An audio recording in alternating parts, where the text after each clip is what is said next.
Hello everyone, hope all of you are doing well. In today's session, we are going to continue our journey on MHE1, that is British poetry, and in particular, the block one, that is the medieval poet Chaucer. In today's session, we're going to talk about the Knight's Tale, and it's going to be one of the most important tale. So do watch the video till the end, and a humble reminder to all my viewers that do check out the description to find the playlist of other papers as well. Also, you'll find some videos narrated in my voice based on love, sacrifice, time travel, and much more. So do watch those videos as well. And in case if you happen to like those videos, hit the like button and do consider to subscribe my other channel as well. Now, without any further delay, let's get started. So before we witness the beautiful story of the knight, let us see a little bit about the introduction of the knight. The knight's tale is introduced by the character of the knight, who is a noble and honorable figure among the pilgrims. His tale is the first in the sequence of stories told during the pilgrimage to Canterbury. The knight's story is one of chivalry and love. So this is the small introduction of the story that is going to be narrated by the knight, which happens to be the first tale during the pilgrimage. Now the story begins in Athens, guys. And the primary characters that are introduced here are Theseus and Emily, that happens to be the sister-in-law of Theseus. And Duke Theseus' wife's name is Hippolyta, who is the queen of Cynthia, and Emily happens to be the sister of Hippolyta. Now, once what happens is that during the return after the invasion of Cynthia, Duke Theseus finds some weeping woman, and that was because Creon, the king of Thebes, murdered their husbands, refusing to give dead bodies to do proper burial. So, after witnessing this particular weeping woman, what Duke Theseus did is that he murdered Creon and destroyed Creon's army. All right. Now, there comes a twist here that this particular story is set in ancient Athens and revolves around the lives of two noble knights. Now, prior to this, what I have said is just the beginning of the story, but the story revolves around two noble knights, that is Palamon and Arcite. Now, they were captured in battle and imprisoned in a tower within the city.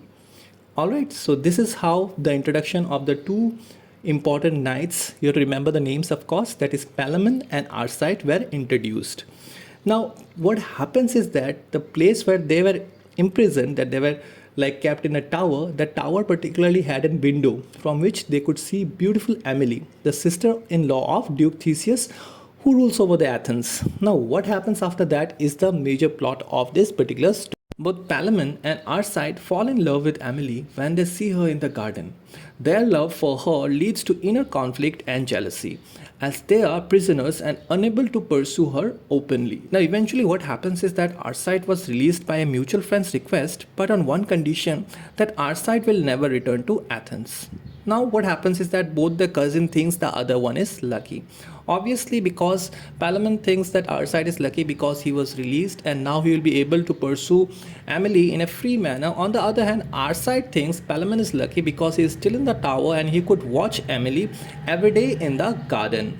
Now, what happens is that Arcite comes back with a pseudonym, that is Philostrate, and he becomes the manservant of Emily, that is the first manservant, and this particular post is highly respectable position in the court.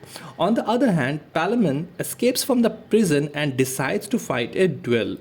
Now, Palamon and Arcite's path cross again when they both enter the service of different noble houses and participate in a grand tournament. They do not recognize each other, but their rivalry is intense. Now, here we have to see that Palamon prays to Venus. Before the tournament, Palamon prays to Venus, the goddess of love, for victory and love of Emily. In contrast, Arcite prays to Mars, the god of war, for success in battle. The next stage is the divine intervention of Theseus. Before the tournament concludes, Theseus, the Duke of Athens, intervenes. He orders that the tournament to be stopped, preventing a potentially bloody conflict between the two knights. He then reveals the identity of the two knights and learns of their love for Emily. Now the conflict is resolved. Theseus decides that a jousting match will be held in a year's time with the hand of Emily as the prize for the winner. Both Palamon and Arcite are given hope that they might win Emily, but they must wait patiently for the contest. Now, finally the joust or the conflict comes after a year of preparation. The day of the joust arrives. The two knights face off in a fierce battle. Arcite is victorious but is mortally wounded in the process. In the process, what happens is that Arcite dies of his wounds, but before he dies, he confesses his love for Emily and expresses his hope that she might find happiness with Palamon. Now, at the end, we see that Emily and Palamon eventually marry. Though their union is marked by the sadness due to Arcite's death, the story ends with a celebration of love and fulfillment of Theseus' order. So basically, The Knight's Tale is a story of chivalry, love, and the roles that fate and divine intervention play in the lives of its characters. It explores themes of honor, rivalry, and complexities of human emotions in a medieval setting. So that's a wrap on today's video, guys. I hope you all really enjoyed The Knight's Tale, which happens to be the first tale told by any pilgrim during the pilgrimage to the shrine of Archbishop, that is Thomas Becket. In case if you have any other trouble understanding any particular portion of this particular video, do feel free to comment in the comment section. I'll definitely try to address it. Also, do consider to join our social community handles, the links of which are given in the description. That is our Facebook page and our Facebook group, in order to be continuously notified about IGNOU's any latest notification. Also, do watch the videos that I have recommended in the starting of the video. That is some of the beautiful videos narrated in my voice, which is based on love, sacrifice, time travel, and much more. In case if you happen to like those videos, do consider to hit the like button and subscribe my other channel as well. Till we meet next time, God bless you and thank you all.